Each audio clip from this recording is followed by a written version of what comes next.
택시들 많이 타보셨죠? 뭐 회사 늦으셔도 뭐 버스 타기 쉽지 않으니까 바로 뭐 택시 잡아서 가시기도 하고 뭐 맞아요. 경험들 좀 많으실 텐데 어떠세요? 택시 타보면 좀 대중교통 같은 느낌이 좀 드시나요?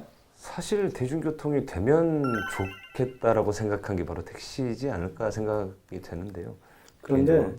대중교통이란 일정한 노선, 일정한 어떻게 보면 운행 시간이 있어야 되죠. 그런 측면에서 택시가 많은 그 어떻게 보면 수송률을 많이 차지하고 있어요.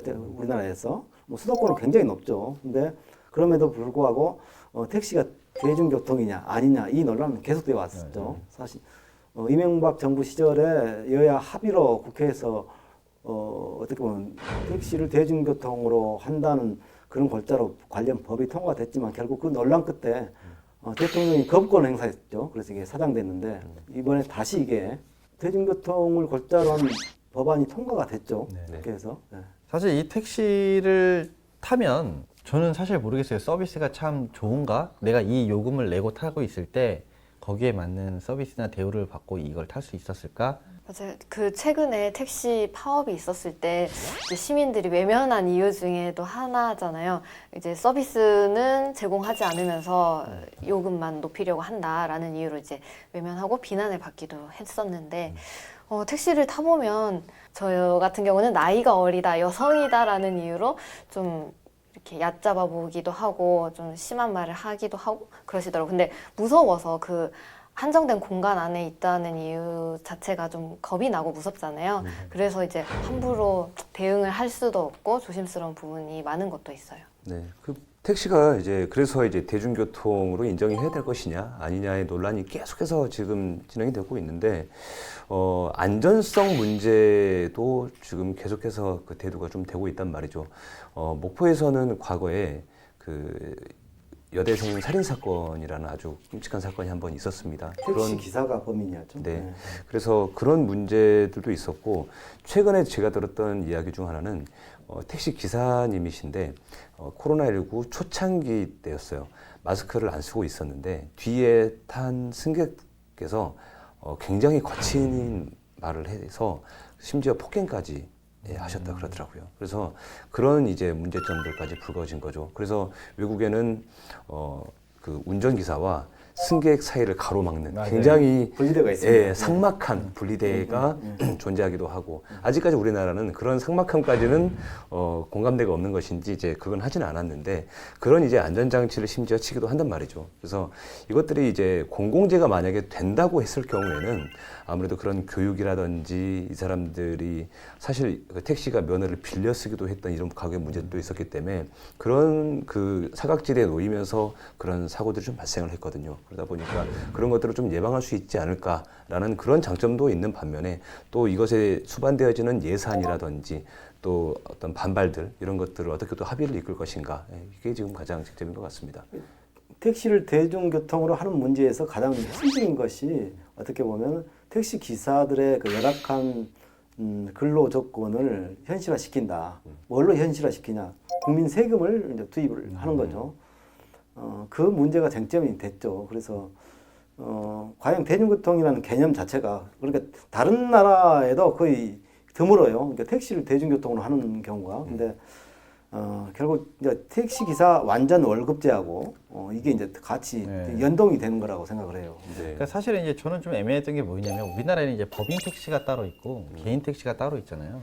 그러니까 뭐 법인 택시 같은 경우는 어쨌건 그 회사에 소속이 돼 있어서 버스와 비슷하게 이 회사에 이제 운영권을 주고 뭐 지자체에서 관리를 하면서 말 그대로 우리 버스 준공영제 하듯이 한다고 하면 요거는 좀 관리도 되고 가능할 것 같은데 개인 택시는 개인 사업자들이시란 말이에요. 실제로 본인이 벌어들인 수익을 본인이 가져가시는 방식이고 사실 물론 이제 개인 택시를 따기 위해서는 그만큼의 뭐 경력이라든가 여러 가지 요건들이 분명히 있겠지만 근데 결론적으로 좀 봤을 때는 이게 많은 사람들을 태우고 다니는 목적이 아니잖아요. 사실은 택시는 어떻게 보면 1대1 개인 영업이라고 좀 봐도 되지 않을까라고 좀 보이거든요. 이게 정말 대중교통화를 시킬 필요가 있을까? 근데 사실 일부 지자체에서는 완전 월급제 법안까지 내놓으면서 사실은 이거를 하려고 한단 말이에요. 지금 2021년부터 내년부터 순차적으로 완전 월급제를 시행한다 이렇게 돼 있어요. 네. 정부 공채.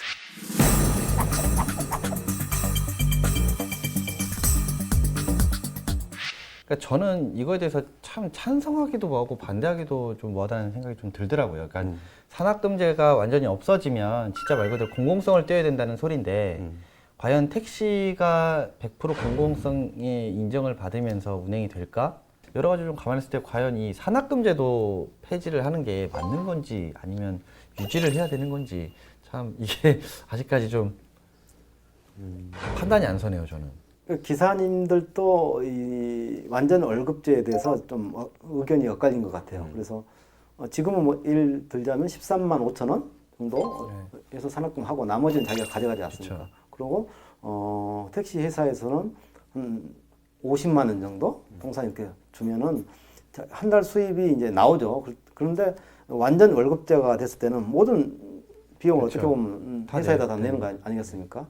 그랬을 때 장단점이 있는 것 같아요. 그래서 아마 지금 정부에서도 순차적으로 관련 법을 이제 공포가 됐지만은 내년부터 순차적으로 이렇게 그렇죠. 수도권부터 한다 네. 이렇게 돼 있거든요. 근데 사실 완전 월급제가 되면은 택시 업체의 대표 업주들의 이제 그 어떻게 보면 수지 계산이 있을 거 아니겠습니까?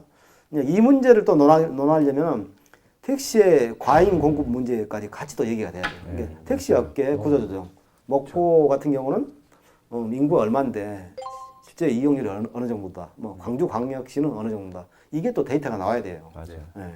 근데 이게 사실은 이제 뭐 산악금제가 폐지가 되고 이제 완전 월급제가 돼버리면 사실 저는 그러시는 분들이 더 많지 않을까라는 생각도 들어요. 좀 제가 회의적일 수도 있는데 그냥 그 택시가 항상 이렇게 대기하고 있는 자리들 있잖아요. 네. 그냥 그 자리에 가서 탈 수 있는 자리들. 네. 버스처럼 꼭 그런 승강장에만 가야 택시를 탈 수 있는 것처럼 이렇게 바뀌지 않을까?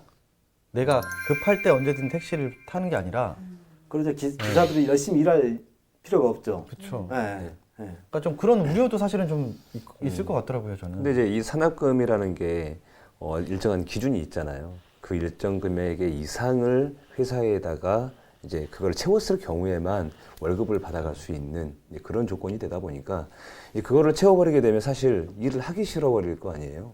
예, 그랬을 경우에는 손님을 골라받는다든지 그냥 놀아버린다든지 열심히 해야 될 어떤 그 동기부여를 해줄 수 없다는 거죠. 아무튼 택시가 공급 과잉이에요. 지역에 따라 좀 편차는 있겠지만 목포의 경우에는 굉장히 택시가 많은 편이죠. 그러니까 그런 뭐 개인 택시를 늘리고 계속 정차를 해왔죠. 뭐 목포시에서도 이게 사실 자가용은 늘고 있는데 그러다 보니까 타속률이 떨어지고 이거에 대해서 또 국가가 아니면 지자체가 책임을 져야 된다. 대중교통으로 인정이 되면은 책임을 져야 된다. 이 부분도 굉장히 불합리한 것 중에 하나라고 생각을 해요. 그래서 사실 우리나라에서도 타다법 금지법은 논란이 되기도 했잖아요. 네. 동남아나 이런 데 가보면 뭐 미국도 그렇고 우버 택시라든지 굉장히 활성화되어 있는데 대한민국은 아직은 좀 보수적이란 말이죠. 그런 부분들이. 뭐 타다라든가 이런 종류들이 사실 우리나라에 많지도 않을 뿐더러 네. 굉장히 아직까지는 소수거든요. 그러니까 클 것을 우려해서 사실 사전에 미리 막는 느낌이 더 강한 것 같아요, 저는. 그리고 그냥 내 밥그릇을 뺏어갈라 그래? 이 느낌보다 내 밥그릇을 뺏을 만큼의 규모가 되기 전에 싹수부터 잘라야 돼라는 느낌이 사실은 저는 더 강했어요. 그러니까 좀 안타깝더라고요, 사실 그런 부분도. 전국에 택시 종사자가 그만큼 많다는 거고 그래서 이 반발을 어떻게 이겨내느냐 이런 부분들이 이제 관건이라는 거죠. 이것을 뭐 대중교통으로 인정하는 문제도 그렇고요. 그러니까 저는 기본적으로 그렇게 생각해요. 택시가 정말 대중교통화가 되고 또 좀 서민들에게 좀 가까이 다가가려면 지금 솔직히 요금도 너무 비싸거든요. 네. 기본 요금부터가 사실은 부담되는데 이런 부분들도 좀 완화 좀 시켜주시고 또 서비스도 좀 늘려주시고 또 기사분들의 이런 기본적인 마인드도 좀 어느 정도 교육이 좀 필요하지 않을까. 이런 것들이 좀 선행되지 않은 상황에서 말 그대로 진짜 대중교통화가 된다? 그거는 좀 저는 반대하고 싶네요, 사실. 그래서 이제 이용객들 국민들이 이제 타다를 찬성하는 이유도 하나였잖아요. 공정한 경쟁이 이루어져서 좀 우리에게 좋은 서비스를 제공해 주길 바란다라는 마음에서 경쟁이 좀 이루어졌으면 좋겠다라는 생각이 많이 들어요. 근데 이게 법원에서 무죄를 판결을 했는데 어떻게 국회에서 그러니까요. 뒤집어 버릴 수가 그 있는 택시 걸까요? 완전 월급제가 어떻게 보면 택시와 카풀의 그 사회적 대립을 어떻게 보면 타협하는 선에서 맞아요. 이게 나온 거죠. 네. 근데 과제가 이제 생긴 거죠. 왜냐하면 완전 월급제를 하되 정부의 예산, 그러니까 국민 세금을 지원할 것인가. 택시 업계에서는 당연히 반발이죠. 네, 이걸 안 해주면 완전 월급제를 할 수 없다. 이렇게 나올 거란 말입니다. 그래서 택시 업계에서는 정부 예산을 무조건 투입해야 된다. 이걸 가지고 사회적 논의가 또 필요한 상황이죠. 예, 그러니까 이게 택시를 대중교통으로 인정하기 위한 어떤 과정은 분명한 것 같은데 이제 이 과정이 너무 진통이 좀 심하지 않을까 생각이 됩니다.